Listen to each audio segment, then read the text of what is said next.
Everybody, this video is for those of you who missed class on Tuesday, January 24th.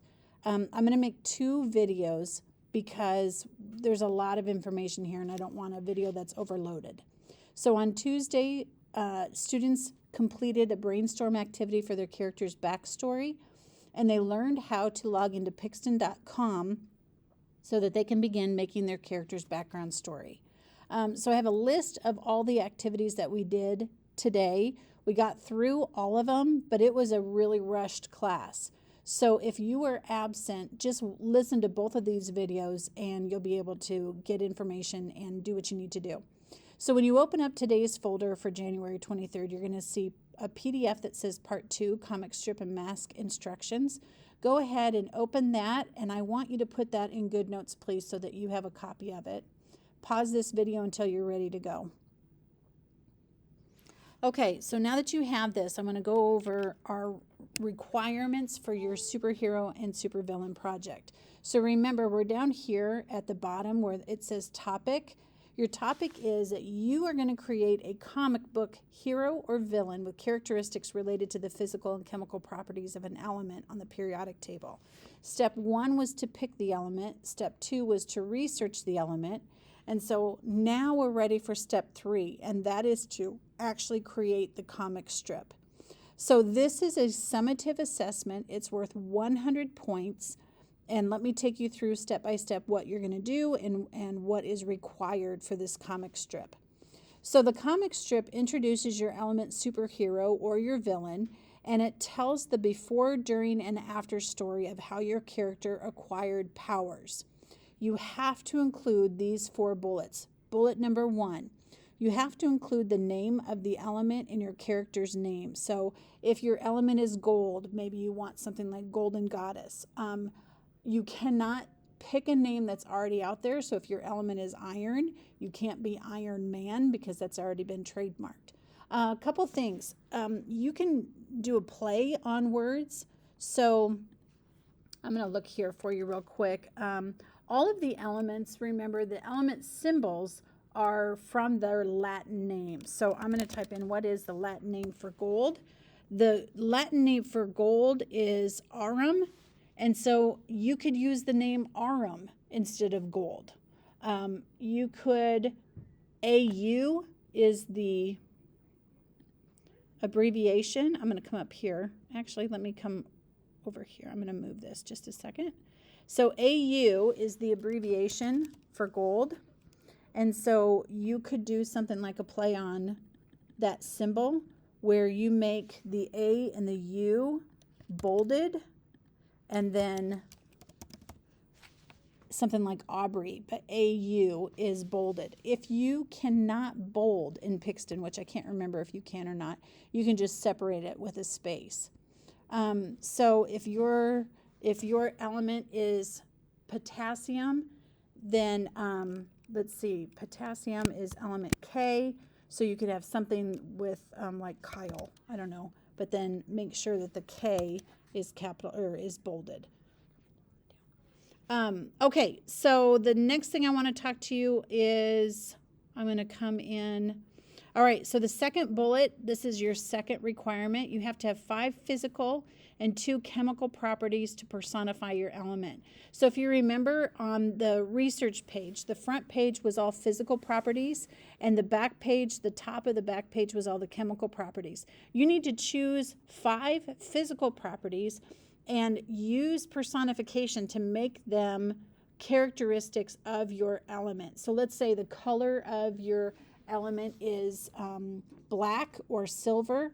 Let's say that you want to make your hair black, or the character's hair black, or the costume is black. On the back page, one of the physical properties was whether or not it was flammable. So if your element is flammable, that means your element starts on fire. Maybe the property of your villain or your hero is that you cause fires to happen, or that you start things on fire. If you are not flammable, then maybe one of your character traits is that you're resistible to fire. So make sure that you have that filled in.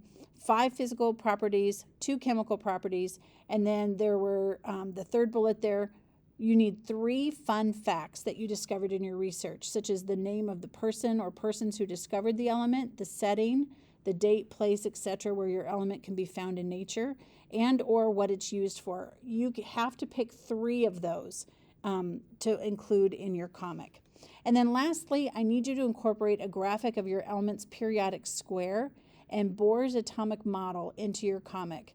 Now, I've got the steps here, but I actually created a video, and so don't worry about the steps here. You can watch the video in tomorrow's folder. I'm going to take you through, this is an example of one that I used from last year. And what I mean by the periodic table square and Bohr's atomic model is right here.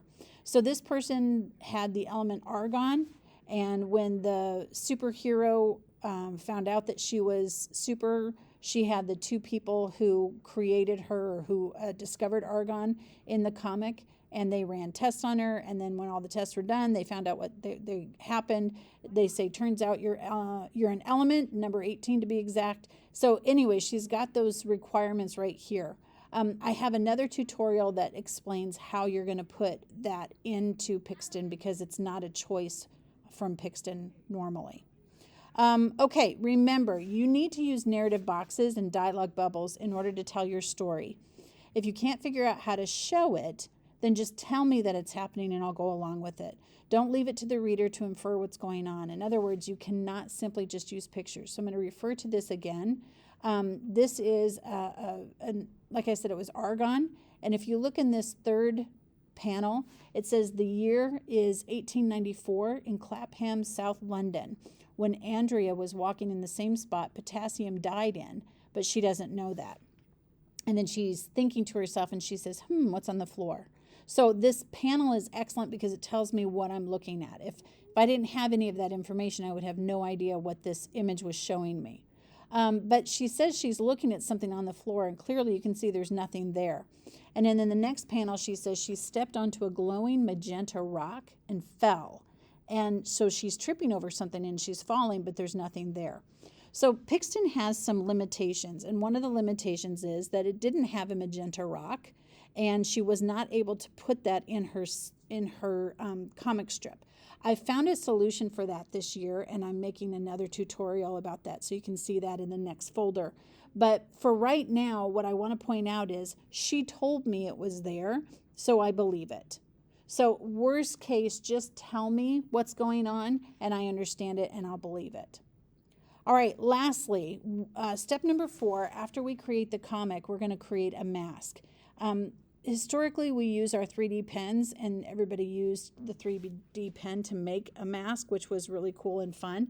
However, we've had 5 snow days, and that really cut into our time. So I'm just going to have you guys make a mask out of construction paper or out of cardstock.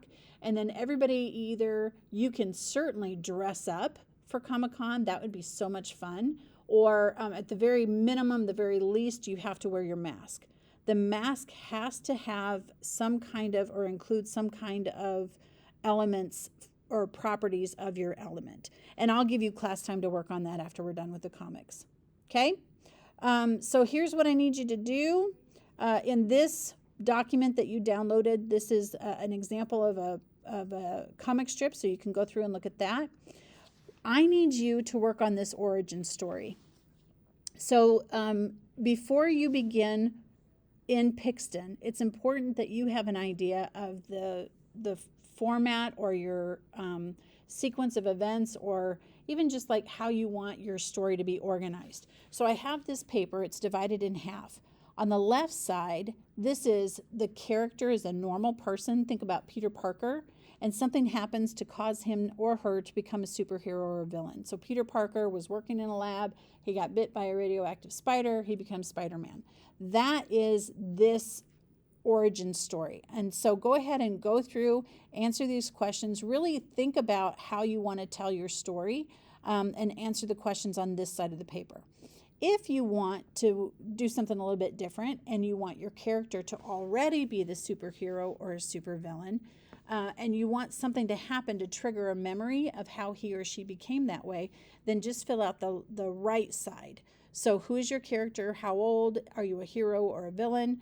And the question right here, what is your character right now, or where is your character right now? This is really helping you to decide what that first panel is going to be. And so there's so many choices in Pixton. There's like, even just for the background, there's like literally hundreds of choices. And I don't want you to be paralyzed by choice when you get in there to get started. I just want you to get in there and get started. So this is actually a really important step for you to decide how you want to tell your story. So this is due when you come back and you are ready to start your comic. You have to show this to me so that I know that you're ready to go. All right, that's the end of video number 1. I will see you hopefully tomorrow.